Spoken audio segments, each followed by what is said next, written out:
பணம் இருந்தால் நிம்மதி ஆட்டோமேட்டிக்காக வந்துரும்னு நினச்சிருக்காங்க. இங்கே நிம்மதி வந்துச்சா?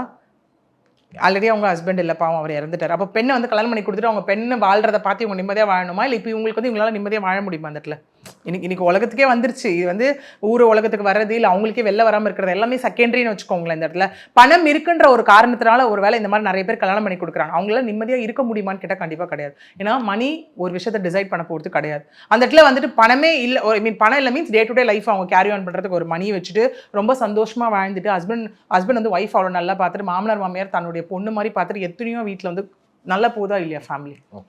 ஓகே, இதோ பேரண்ட்ஸ் பார்க்க வேண்டிய மெயினான விஷயம் என்ன அப்படின்னா, இனிமேல் பையன் நல்ல வெல் செட்டில்டா, ஓகே மாமனார் மாமியார் நல்லா ஒரு நல்ல 50-60,000 ஒரு பையன் வந்து சம்பளம் வாங்கினாதான் வந்து இப்ப இருக்கக்கூடிய நிறைய பெண்களே வந்து திருமணத்துக்கே ஓகே சொல்றாங்க அப்படிங்கிற ஒரு பார்வையும் வந்து இருக்கு. கண்டிப்பா இருக்கு. ஏன்னா இப்போ எப்படி ஆயிடுச்சுன்னா ஃபேண்டசி பேஸ்ட் ஆயிடுச்சு. டே டு டே லைஃப்ல நீங்க சிட்டியே எடுத்துக்கோங்களேன், சென்னையே எடுத்துக்கோங்க, மினிமம் ஒரு கல்யாணம் கமிட்மெண்ட் குழந்தை அப்படின்னா 1 lakh இல்லாம ஒரு கஷ்டமான சூழ்நிலை. நான் எப்படி சொல்றேன்னா, ஒரு நல்ல ஒரு ஸ்கூல் ஒரு லெவல் எடுத்துட்டு போய் சேர்க்கணும். அவங்க டே டு டே லைஃப், ஒரு அபார்ட்மெண்ட் வாடகை, எல்லாமே நான் சொல்றேன் வாடகை பேஸ், இஎம்ஐ பேஸ் இப்படி எடுத்துகிட்டு போனால் கண்டிப்பாக இருக்கும். அதே சென்னையில் 20,000 ரூபா 5,000 ரூபா வச்சு நல்ல சந்தோஷமாக வாழக்கூடியவங்களும் அந்த இடத்துல இருந்துட்டு தான் இருக்காங்க.